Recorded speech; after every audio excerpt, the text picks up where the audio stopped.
You're listening to the Unwritable Rant podcast with your host and bourbon-soaked storyteller, Juliette Miranda.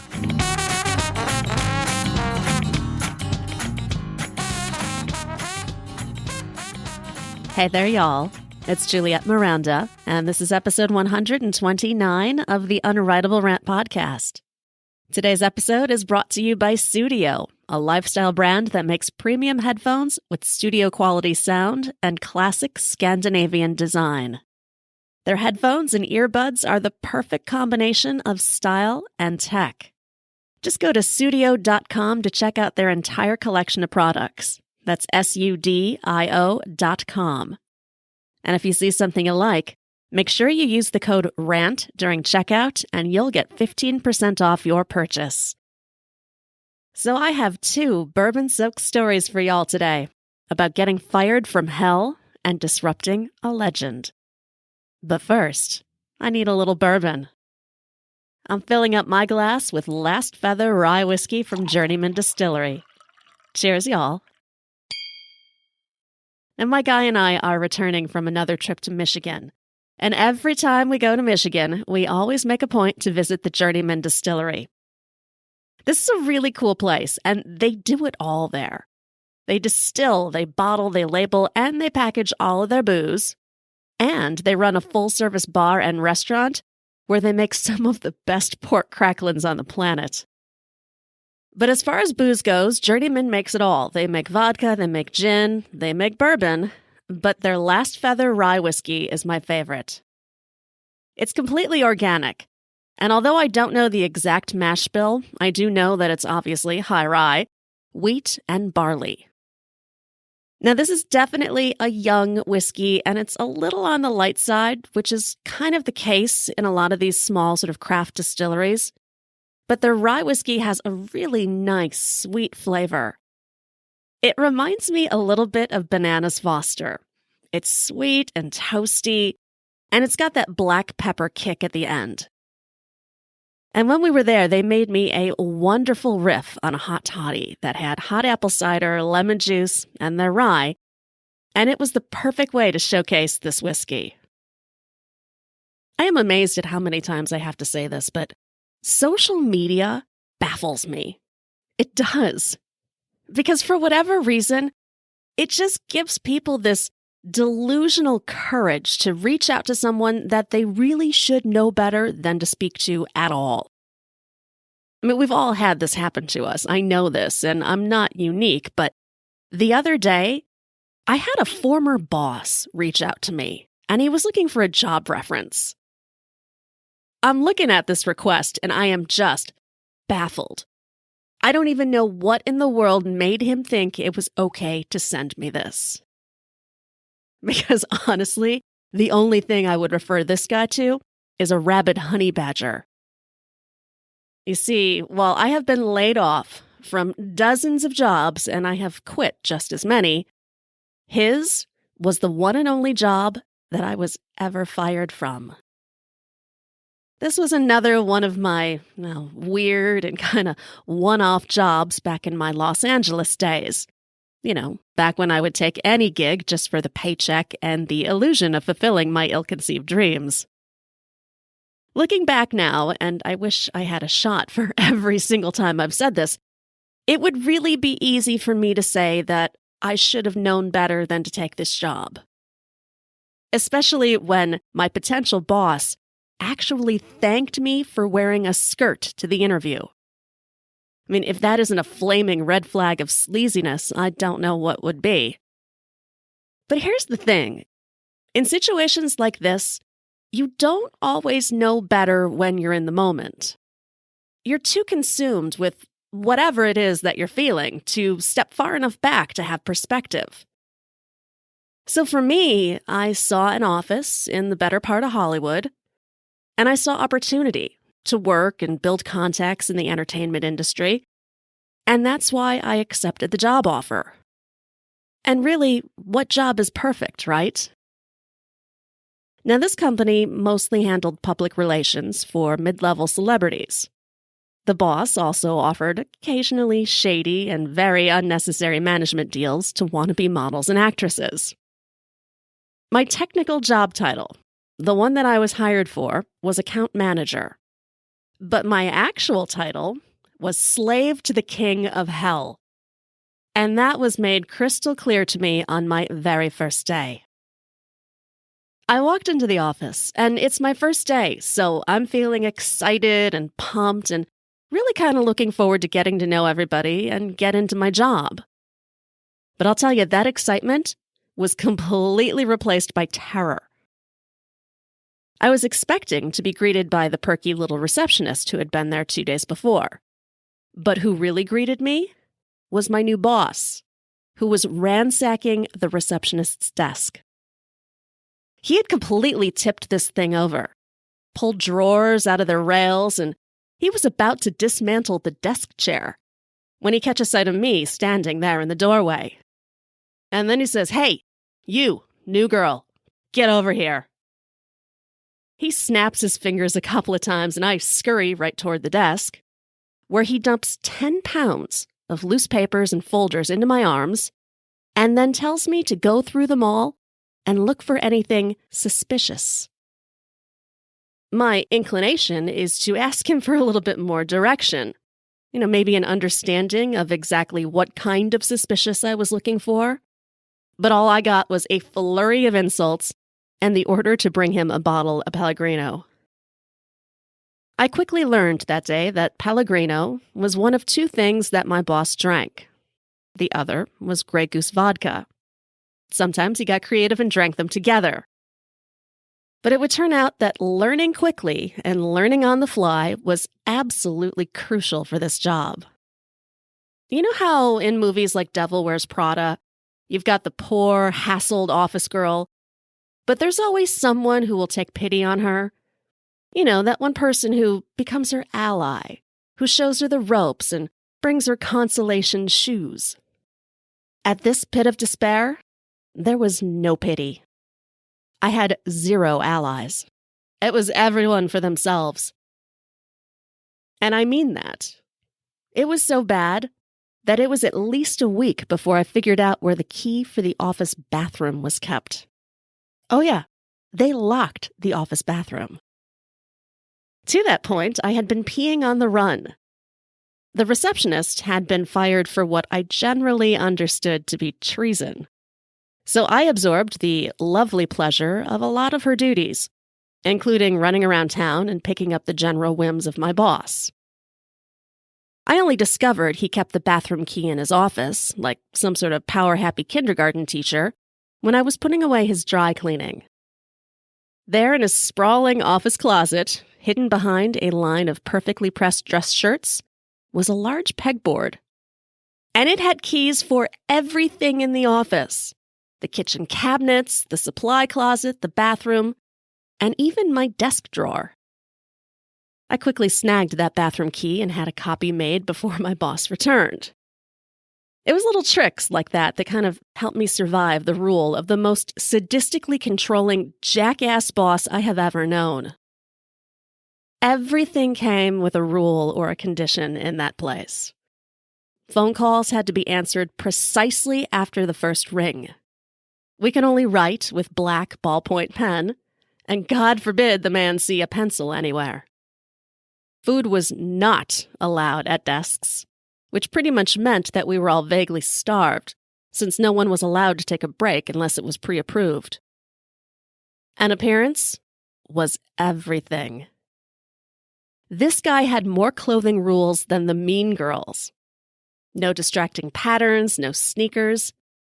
And if you broke any of these rules, you would be subjected to a violent tirade.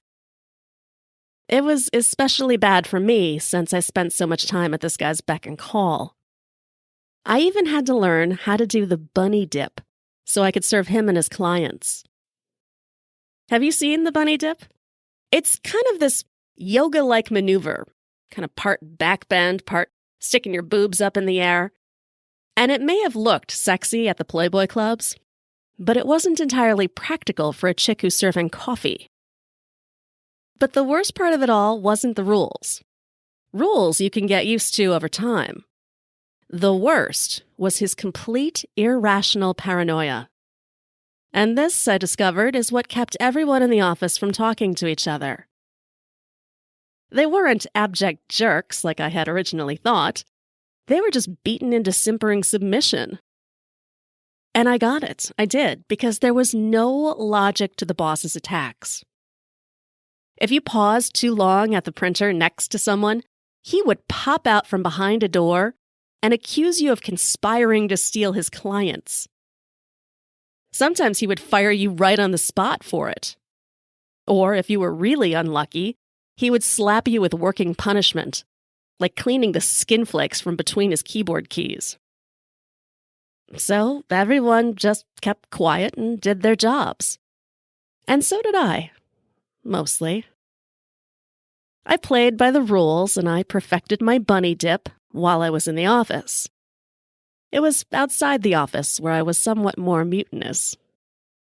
Now, although I hated my job, and hated doesn't even begin to describe the horror and this deep-rooted panic that I would feel every single hour in that office, I still needed the job. But I also didn't want to succumb to this freaky Orwellian trance that my coworkers were in. So I freelanced off hours as a writer and occasional publicist for a few rock bands. I didn't consider it to be a conflict of interest. My boss generally believed bands made worthless clients, and for that I have to partially agree with him. But they were all I had, and the work kept me active and writing and mostly sane. One day, a band approached me about promoting a fundraiser that they were planning. Los Angeles is ripe with fundraisers. Even my boss had accounts for a few. But on the Hollywood scale of importance, this band's fundraiser ranked somewhere just above a Save the Acorn Weevil event. Really, they just wanted to raise some money for a friend who was in the hospital. Essentially the Times equivalent of a GoFundMe page. So they wanted a little bit of help in getting the word out. It wouldn't require a whole lot for me to do, just manage a press release and send a few emails, and I could do all of that from home after work hours. So I figured, what the hell? I agreed. The fundraiser was held at 4 p.m. on a Saturday at one of the many dive bars in the San Fernando Valley. It certainly was not glamorous. Not when the star of the snack table was a dirty-looking bowl of 7-layer taco dip made by the drummer's mom. But the turnout was pretty good, and the band was selling a ton of raffle tickets, and people were generally having fun. Everyone except my boss. What the fuck was he doing there? I saw his pinched face just straining to find me through the crowd, and my first instinct was to flee. I didn't know what he wanted or why he was there, and I did not want to find out. I turn around and I'm doing my best to blend into the mess of groupies and girlfriends, but it was too late. Don't hide from me, you shitty little traitor! My boss's voice bellows through the club so intensely that the crowd just automatically parts for him. He strides right up to me, and he gets so close to me that I can actually count the chest hairs sprouting from the collar of his shirt. He looks dramatically out of place in that seedy bar wearing Armani, but still incredibly intimidating as he's towering over me and just ranting up a storm. He's calling me a thieving bitch and insisting that I stole his roster to build the guest list for this fundraiser. Now, rationally, anyone could take a quick glance at that shithole and intuitively understand that it was not populated by an A-list roster or even a D-list one. But when you are being so aggressively dressed down by a superior, logic doesn't matter. And I'm thinking, crap, I fucked up, what am I going to do?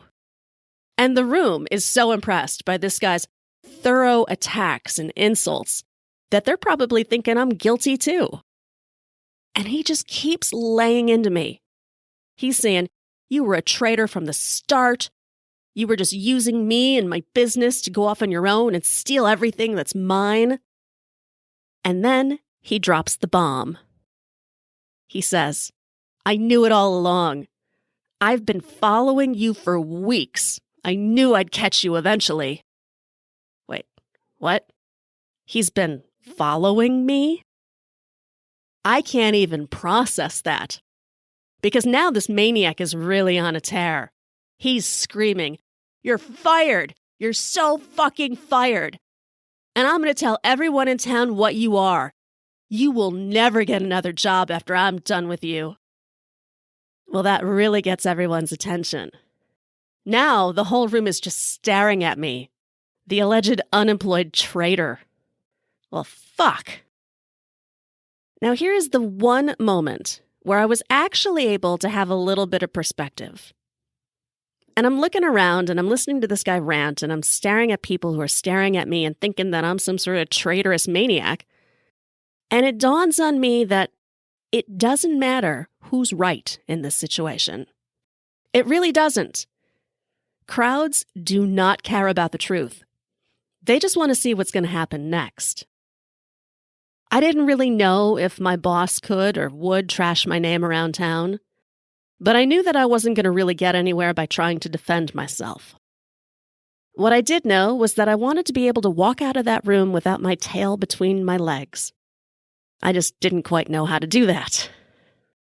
My former boss is blocking the path to the door. The snack table is directly behind me, so I don't really have much room to maneuver. And that is when I understand exactly what I need to do. It's the perfect move, really. Expressly designed to be graceful in crowded places. I wait for the ranting to stop, and when it does, my boss looks at me. And it's like he's waiting for me to just drop to my knees and beg to have my shitty job back. But I don't drop. I dip. Oh yeah. I execute a perfect bunny dip and reach behind me to collect that bowl of taco dip, which I then fling right onto my boss's oh-so-perfect blue Armani suit. Oh, it was the most beautiful splatter. Beans and guacamole and cheese are just running down his chest in a rainbow of taco-y goodness. I just stepped right over the mess, and I walked out the door. Anyway, I find it remarkable that this guy is now attempting to connect with me. Maybe he remembers me, or maybe he doesn't, I don't know. Considering what a jackweed he is, it's entirely possible that he's had far worse things than 7-layer taco dip flung at him. Regardless, should anyone be interested in a job reference for him, I will happily direct them to this podcast. And now, whiskey. So now that it's almost springtime, I have been going outside a whole lot more than I was in the winter. And I'm bringing my new earbuds with me everywhere. I gotta say, these studio earbuds are perfect for working out. 1, they're wireless, and 2, they come with 4 different size buds so that you can fit these things in your ear perfectly. And they're totally interchangeable because when I'm at home and just hanging out, I don't like to have things squashed into my ear. I like it a little bit looser. But when I'm out working out, I want those things in there so they don't fall out. And wow, do these things sound incredible. Y'all have to check out Studio, you really do. They're on-ear headphones, they're earbuds, look great, they fit great, and they sound great. Just go to sudio.com, that's SUDIO.com, and check out all of their great products. And if you find something you like, you can get 15% off when you enter the code RANT at checkout. So as I mentioned earlier in the show, my guy and I were in Michigan visiting our friends. I've talked about our Michigan friends before, but I think it's time y'all were properly introduced. I'll call them Mongo and The Dish. I have to give my guy credit for making our couple friendship happen. He and Mongo actually used to play in a band together. And Mongo's wife, The Dish, is something of a recovering groupie like me. So clearly we have some things in common. Not the least of which is an unblushing love of booze. Now, our weekends in Michigan can take us anywhere. Roadhouses, dives, campfires, the beach. and occasionally the casino. This casino is about as close to Vegas as you're going to get in the Midwest. And the thing that I love about it is that it is not one of those stupid riverboat casinos. This is a huge casino and resort, and it takes up more space than the state's prison. They've got a large concert venue inside, a bunch of smaller clubs, restaurants, and obviously all of the table games and slots you can handle. And yet somehow, this place is still not quite big enough to contain the four of us. We will all swagger in after several hours of day drinking. Now, normally we commandeer the closest 3-card poker table. But on this particular day, we have a different destination in mind. The back bar, where a mutual friend, whom I'll call Caesar, has a solo gig. All right, I got to back up a little bit here because I can't call Caesar a friend. None of us can really say that this particular musician is a friend.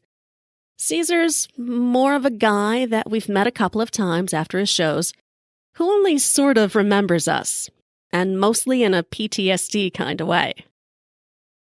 You see, the only thing worse than having the four of us show up at a concert and hate it is having the four of us show up and love it. And Lord, do we adore this guy. Caesar has been a part of the music industry since the 70s. Although his biggest hits, they came in the 80s.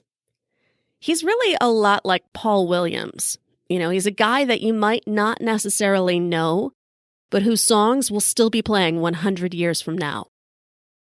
And his solo shows are awesome. It's just him, his acoustic guitar, and decades worth of great songs. And then, of course, there's us. Liquor on our breath, and a good time on our minds. We had reserved a small table directly in front of the stage. And I had to laugh because when Caesar walked out, you could totally see the spark of recognition when he saw us grinning back at him. And he's clearly trying to place us. And probably wondering why the sight of us is making his eye twitch. And I'm guessing it didn't take long to figure out, because right from the first song, we were not ideal audience members. Now, this club, it's not a large venue. You know, there's kind of a smattering of 4 top tables in the front, a couple of rows of seats behind that. Really, I don't think there's room for any more than 200 people. And in an intimate setting like that, people like us, we stand out. For starters, we're loud. Caesar is barely one verse into his song before my guy's phone starts ringing. My guy has a rather deep attachment to his phone. So much so that I occasionally wonder if its serial number isn't included on our marriage license. And he has it with him at all times and cranked to full volume. He does this because he can never remember where he puts his phone. I don't understand this. It's a phone. You carry it around with you. But my guy has this winter coat that has about 75 different pockets in it. So once this air raid siren of a ringer has half the bar wondering if we're under attack, my guy is fumbling through each and every pocket trying to cough up this phone and silence it. Meanwhile, Caesar looks as though he just wants to crush that phone under his boot. And if that's not enough of a distraction, I'm so busy seat dancing with the dish that I don't see the waitress coming up behind me. So I'm getting into the music, I'm grooving, shaking myself around. And when I throw my hands in the air at the end of the song, to applaud like a moron, I manage to knock the tray of cocktails right out of her hands. Oh, it was so tragic. It was awful. All of that bourbon sacrificed. Not to the floor, but to my shirt, which was soaked from my boobs to the hem. So I smelled like a distillery, and not in a good way. Now, Caesar is on stage, and he's doing his best to ignore us, but that's kind of hard to do when there's a small mob of people in front of you trying to suck the bourbon out of some chick's shirt. And I wish I could say that we settled down from there, but we didn't. After the replacement round of cocktails was successfully delivered, Mongo decides to start singing along, Here's the thing about Mongo. He's not an average guy. He's part Groot and part Cro-Magnon man. Just a towery, hulky man whom my guy affectionately refers to as an airplane swatter. And his voice is huge. It just fills the room and drowns out Caesar entirely, which is unfortunate because only one of them knows the correct lyrics. And while all of this is going on, the dish is just beating him over the head with her purse, and she's yelling even louder than he's singing, just screaming at him to shut the hell up. My guy and I, we have disintegrated into laughter. This really is sort of a typical outing for the four of us. So my next step now is to kind of look around the room and see who we're annoying the most and offer some sort of weak apology shrug. But I see that no one in the club cares. They don't care about us, they don't care about the commotion we're causing, and they really don't seem to care about Caesar. People are only half listening. They've got their faces buried in their phones, they're playing video poker at the bar, and they're giving Caesar even less courtesy than they would a shitty cover band. Which pisses me off, because don't these fools get it? This guy is a fucking legend. He deserves respect, and I'm gonna get it for him. I decide to use my foursome's drunken superpowers for good this time, and not evil. Caesar is just starting to play what is easily the most recognizable song from the 80s. So I grab my friends and I say, we're gonna get this room rockin'. The dish and I jump up and we start grabbing people's hands to get them up and dancing around the room. Mongo moves off to the side of the stage and starts stomping his foot like a bass drum. And my guy, he leads the clapping. And although it does take a couple of minutes, our enthusiasm catches on like the wave. And the next thing you know, the crowd is on their feet. Caesar finally has their attention, and he's throwing out hit after hit to crazy applause and cheering. Even my little foursome is under some semblance of control now. And as I watch the stage, Caesar gives me a small but happy nod. He may not know our names, but I can tell you this much. The next time Caesar sees us, he will definitely remember who we are. Well, before I wrap up this episode, y'all, the flasks are here. They are here and they are awesome. And here's the thing that I'm really, really proud of. For every flask that we sell, we're going to donate $5 to Stomp Out Bullying. This is such a great charity. They give kids the tools that they need to learn how to deal with bullying. And I'm so proud that we can support them this way. So to buy your Unwritable Rant flask, just go to theunwritablerant.com. You'll see a link to our merch store, and you'll find the flask there. It's just $14. And that way, we can all say cheers to charity. So, thanks so much for listening to this episode. I will be back next Sunday to share some more bourbon-soaked stories with you. Cheers, y'all. Go to theunwritablerant.com and sign up to get early access to interviews and new videos. And don't forget to connect with Juliette on Twitter @MorningNeurosis. Girl, you was pretty as a Sunday morning, standing on the corner at Carondelet. What you say we make our way up to Bourbon, a couple hurricanes and a hand grenade, and get blown away. Let the chips fall where they may.